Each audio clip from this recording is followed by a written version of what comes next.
میں تمہارے سارے معاف کروں گا۔ یا عبادی الذین اسرفوا علی انفسہم، اے میرے نافرمان بندو، آ جاؤ مجھے منا لو، مجھے راضی کر لو۔ من تقرب الی تلقیتہ من بعید، تم مجھے راضی کرنے آؤ، میں آگے بڑھ کے تمہارا استقبال کروں گا۔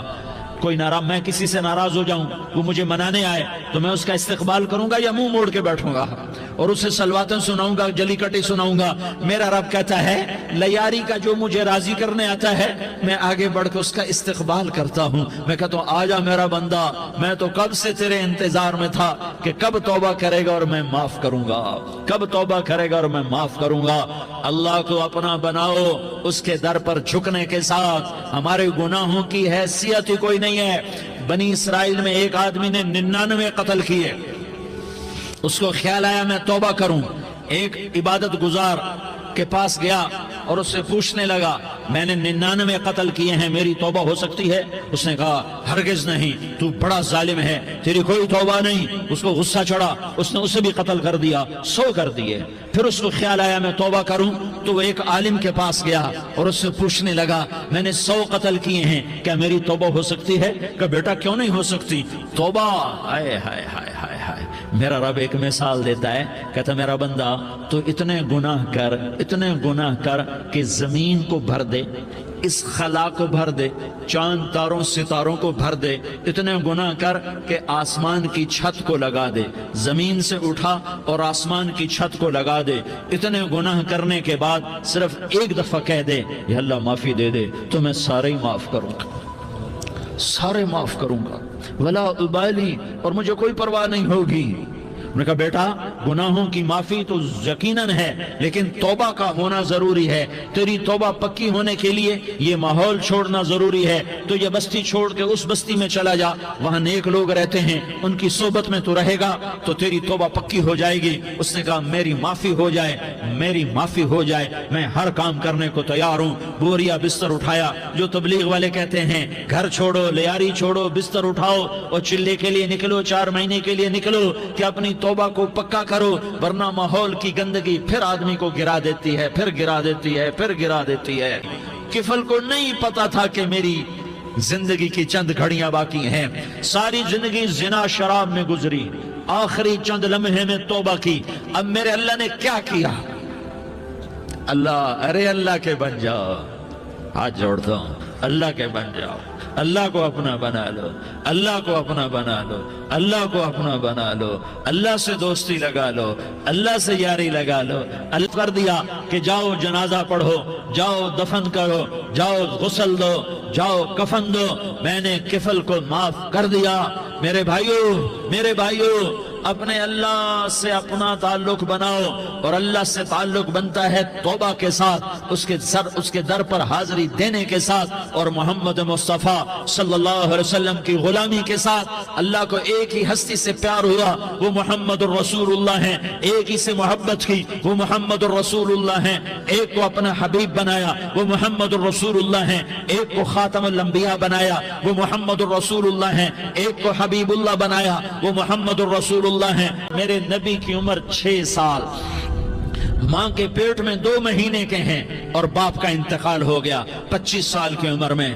پیدا ہوئے ہیں، پتہ نہیں ہے باپ کا، باپ دیکھا ہی نہیں ہے، 6 سال کے ہو گئے ہیں، سارا کچھ ماں ہے، باپ بھی ماں ہے، ماں بھی ماں ہے، بہن کوئی نہیں تو بہن بھی ماں ہے، بھائی کوئی نہیں تو بھائی بھی ماں ہے، کوئی 6 برس کے بچے کا دوست کیا ہے، دوست بھی ماں ہے، اور سب کچھ ماں ہے، اور گود بھی ماں کی، کھلانے والی بھی اماں، سلانے والی بھی اماں، چلانے والی بھی اماں، بٹھانے والی بھی اماں۔ میرے نبی کو تو ماں کی ضرورت ہے کہ میرا نبی جوان ہوتا، شادی کرتا، اولاد ہوتی، پھر ماں کا سہارا لے لیا جاتا۔ ہائے میں قربان جاؤں، میرے نبی کی عمر 6 سال اور آپ مدینہ گئے ہیں اپنی ماں کے ساتھ، اپنے باپ کی اپنے خامند کی قبر کی زیارت کے لیے حضرت آمنہ نے سفر کیا، وہاں پہنچی، 1 مہینہ قیام کیا، واپسی شروع ہوئی۔ ابوا کے مقام پر 3 افراد، ام ایمن، میرا نبی، میرے نبی کی ماں، 3 افراد۔ سن 2000 میں ابوا گیا، ابوا کے آگے جنگل میں گیا اور حضرت آمنہ کی قبر کو ڈھونڈا۔ میں نے زندگی سفروں میں گزار دی، میری زندگی ساری سفروں میں گزری، اور سفروں میں کیفیات واردات مختلف دیکھی. میں بیت اللہ کے اندر 2 دفعہ داخل ہوا اور وہاں نمازیں پڑھی، نفل پڑھے، پر جو کیفیت میں نے حضرت آمنہ کی قبر پہ دیکھی میں نے بیت اللہ کے اندر بھی نہ دیکھی. کہ میں وہاں کھڑا ہوا تے اماں جواب نہ آیا. پھر ماں نے ہمت کو جمع کیا اور چند بول بولے، بیٹا کل حی میت وکل جدید بال وانی ولدت طہرا. یہ میرے نبی کی ماں کے الفاظ تھے. بیٹا ہر جوانی نے ڈھلنا ہے اور ہر زندہ نے مرنا ہے. مجھے لگتا ہے میرا وقت پورا ہو چکا ہے، لیکن میں نے ایک بچے کو جنم دیا ہے جو ساری کائنات کو پاک کر دے گا، روشن کر دے گا. اور جان نکل گئی اور میرا نبی ماں کے سینے پہ سر رکھے رویا ہے اور کوئی آنسو پوچھنے والا نہیں ہے. ایک نوکرانی ایمن ہے، وہ کہاں تسلیاں دیتی. کچھ لوگوں نے آ کے قبر بنائی. قبر بنا کے جب پہاڑ سے نیچے اترے، کوئی 40-50 فٹ کا پہاڑ ہے، تو ایمن نے دیکھا اللہ کے نبی غائب تھے. 6 برس کا بچہ. ایمن پیچھے ہٹی تو آپ اوپر چڑھ کے دیکھا تو اللہ کے نبی ماں کی قبر کو ایسے چمٹ کر پڑے، ماں کی قبر سے چمٹے ہوئے. اور جب ایمن قریب آئی تو میرا نبی کہہ رہا تھا، اماں تجھے تو خبر تھی، اے میرا تیرے سوا کوئی نہ تھا، تو مجھے چھوڑ کے کہاں چلی گئی.